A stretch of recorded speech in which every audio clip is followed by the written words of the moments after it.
Friends, நம்ம போல் சரும பாதிப்பாளர்கள் ஒருபொழுதும் மனதளவில் பாதிப்புக்கு உள்ளாகக்கூடாது. ஏன்னா சமூக ரீதியான வரக்கூடிய அழுத்தங்களும் மற்றும் இந்த வெண்புலி கண்டு அதிகப்படியாக பயந்து நீங்கள் மன அழுத்தத்துக்கு ஆளாகிறீங்கன்னா, அதாவது வெண்புலி கண்டு பயந்தீங்கன்னா, சமூகத்தை கண்டு பயந்தீங்கன்னா, அதுதான் உங்களுக்கு ஹார்மோன் சேஞ்ச் ஆகி வெண்புலி பரவும் அப்படிங்கிறத ஃபஸ்ட்டு மனதில் புரிந்து கொள்ளுங்கள்.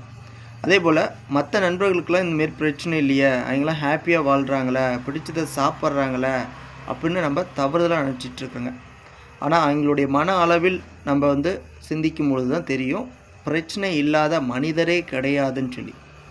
ஆமாங்க, இன்னும் உங்களுக்கு தெளிவாக சொல்லணும் அப்படின்னா, நல்லா பணம் இருக்கும், நல்ல பதவியில் இருப்பாங்க, நல்லா படிச்சும் இருப்பாங்க, புகழும் இருக்கும் கூட.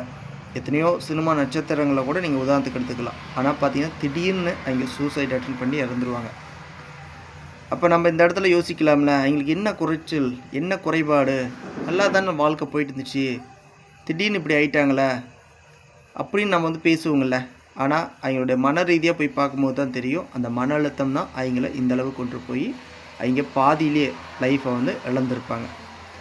அப்போ ஒரு மனிதன் மனதளவில் நீங்கள் தாங்கி எதையும் கடந்து வரீங்க அப்படின்னா உங்களாட்டம் தைரியசாலி யாருமே கிடையாது. அதன் பிறகு வரக்கூடிய எந்த ஒரு பாதிப்பையும் எளிமையாக ஹேண்டில் பண்ணலாம். இன்னும் தெளிவாக சொல்லணும்னா, சமூகத்தில் நம்மளை போல இல்லையே, எல்லாருமே ஹாப்பியாக இருக்கிறாங்களே அப்படின்னு நீங்கள் நினச்சிங்கன்னா இன்னும் தெளிவாக புரிஞ்சிக்க முடியும்.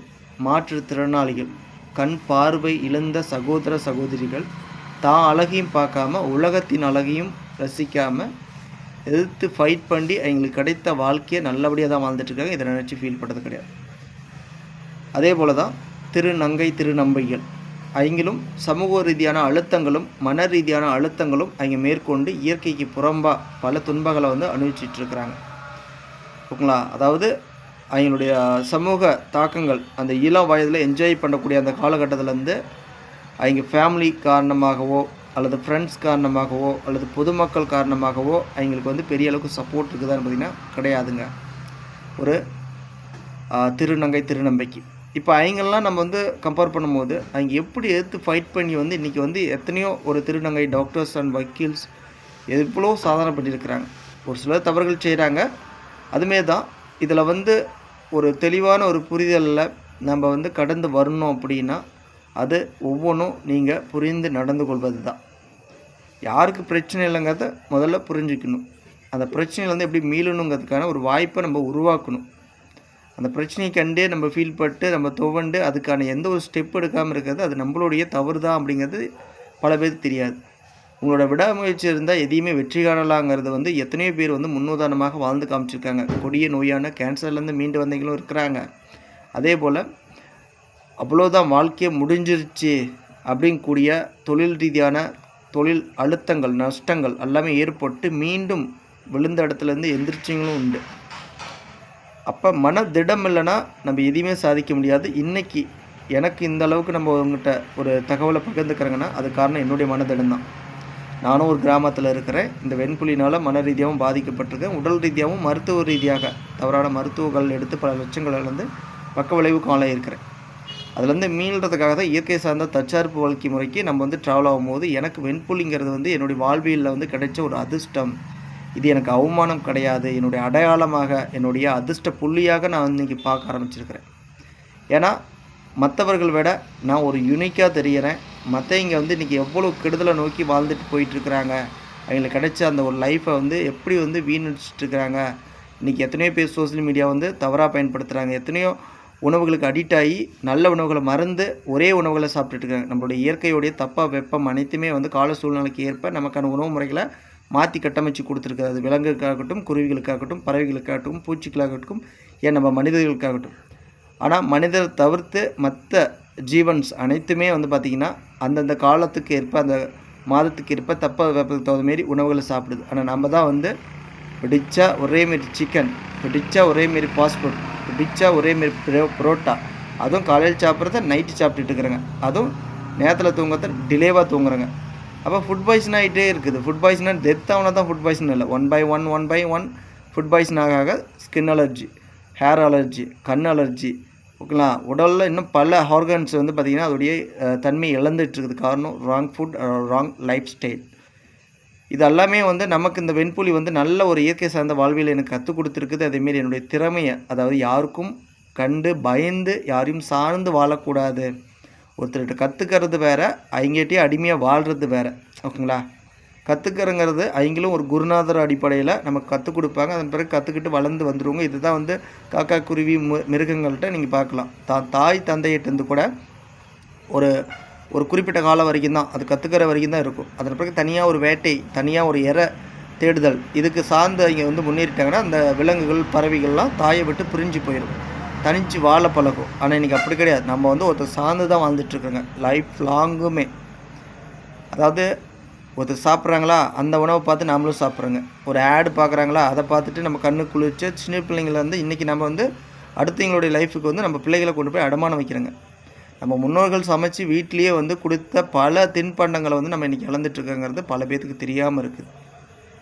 ஆனால் இந்த இடத்துல வந்து நமக்கு இயற்கை வந்து எந்த ஒரு சேஞ்சஸும் பெரிய அளவு கொடுக்கல. ஆனால் இயற்கையவே நாம் வந்து அழிக்கும் தன்மையாக பல மாசுகளை வந்து உருவாக்கத்தினால தான் இன்றைக்கி கால மாற்றங்கள் ஏற்பட்டிருக்குது. வெப்பங்கள் வந்து தவறுதலாக அமைஞ்சு ஓவராக மழை பெய்யுது, இல்லைன்னா ஓவராக வெயில் அடிக்குது, இல்லைன்னா ஓவராக குளிர் அடிக்குது. பருவமழைங்கிறது எல்லாம் மாறிடுச்சு. இயற்கையவே புரட்டி போட்டுங்க. அதுவும் ஓசா புடலாம் வந்து ஓட்டை போட்டுட்ருக்கு தான். சீக்கிரம் வெயில் அதிகரித்து பனிக்கட்டிலாம் அண்டார்டிகாவில் வந்து கரைய ஆரம்பித்து அதன் பிறகு வந்து கடல் மட்டம் அதிகரிக்கும் போது நிலமட்டங்கள் வந்து குறைய ஆரம்பிக்கும்.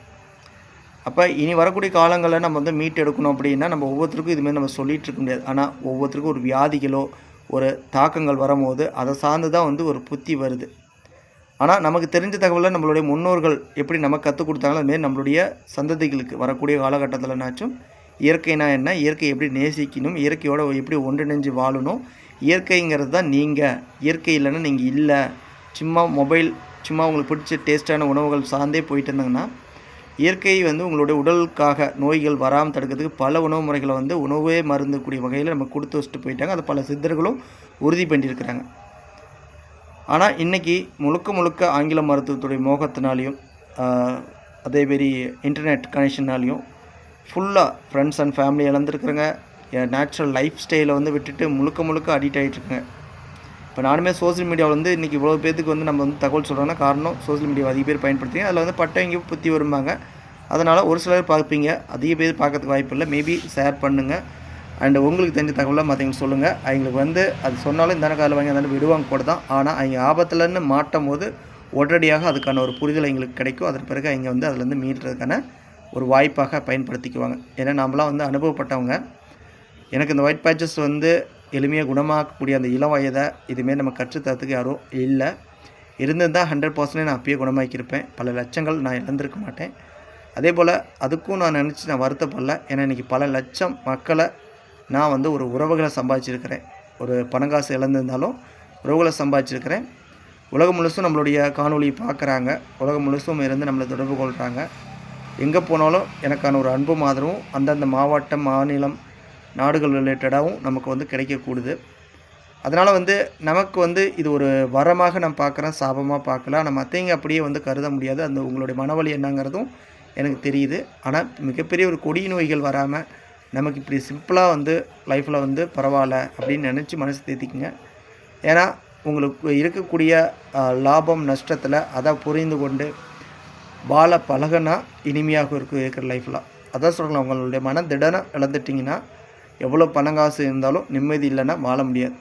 ஆனால் உங்களுக்கு மன தைரியம் இருக்குது, எதையும் எடுத்து ஃபைட் பண்ணிட்டீங்க அப்படின்னா வரக்கூடிய துன்பங்கள் எதாக இருந்தாலும் அடித்து தும்சம் பண்ணிடுவீங்க. ஓகேங்களா.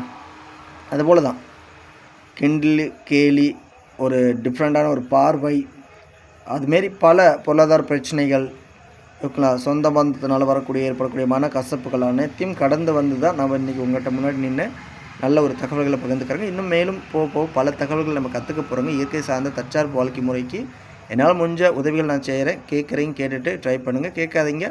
இந்த பதிவை மற்றவங்களுக்கு ஃபார்வேர்ட் பண்ணிட்டு நீங்கள் விட்டுருங்க. ஓகேங்களா. அவங்களால மற்றவர்களாச்சும் திருந்துட்டுமே, நீங்கள் திருந்தாட்டியும் மறக்காமல் ஷேர் பண்ணுவீங்க நம்பிக்கையோடு இந்த வீடியோ வந்து விடைபெறுகின்றேன். மீண்டும் அடுத்த வீடியோ சந்திப்போம். நன்றி, வணக்கம். உங்கள் நான் விவி.